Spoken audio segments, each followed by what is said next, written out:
Hi மக்களே. Last week நிலா ஸ்கூல்ல விளையாண்டுட்டு இருக்கும்போது கீழே விழுந்து கையை மடக்க முடியலன்னு சொல்லி அழுதுட்டு இருந்தா. உடனே நாங்க ஹவுஸ் ஆர்ட்ஸ் கிட்ட கூட்டு போனோம். ஜெர்மனில இருக்க எல்லாருமே ஜெனரல் மெடிக்கல் நீட்ஸ்க்கு கண்டிப்பா ஒரு டாக்டர் கிட்ட ரிஜிஸ்டர் பண்ணி தான் ஆகணும். அந்த டாக்டர் தான் வந்து ஹவுஸ் ஆர்ட்ஸ் அப்படின்னு சொல்லுவாங்க. டாக்டர் நிலாவை செக் பண்ணி பார்த்துட்டு அந்த முட்டி கிட்ட தான் வந்து வீக்கம் இருக்கு, போன்ல எந்த ப்ராப்ளமும் இருக்க மாதிரி தெரியல அப்படின்னு சொல்லி ஒரு ஜெல்லை மட்டும் வச்சு கட்டு போட்டு விட்டாங்க. சப்போஸ் காலைக்குள்ள வீக்கம் குறையலன்னா எக்ஸ்ரே எடுத்து பார்க்கணும் அப்படின்னு சொல்லி ஒரு ரேடியாலஜிஸ்ட் சஜஸ்ட் பண்ணியிருந்தாங்க. பிராங்க்ஃபர்ட் மெயின்ல இருக்க ஒரு ரேடியாலஜிஸ்ட் தான் சஜஸ்ட் பண்ணியிருந்தாங்க. நெக்ஸ்ட் டே மார்னிங் வரைக்கும் அவளுக்கு வீக்கமும் குறையல, வலியும் குறையல. அன்னைக்கு ஃப்ரைடேன்றதுனால அன்னைக்கே கண்டிப்பா எக்ஸ்ரே எடுத்து ஆகணும்.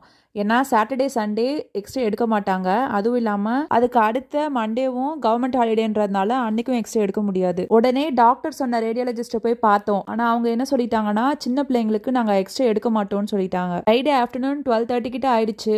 நெக்ஸ்ட் 3 days லீவுன்றதுனால என்ன பண்ணுறதுன்னு தெரியாமல் யோசிச்சுட்டு இருந்தோம்.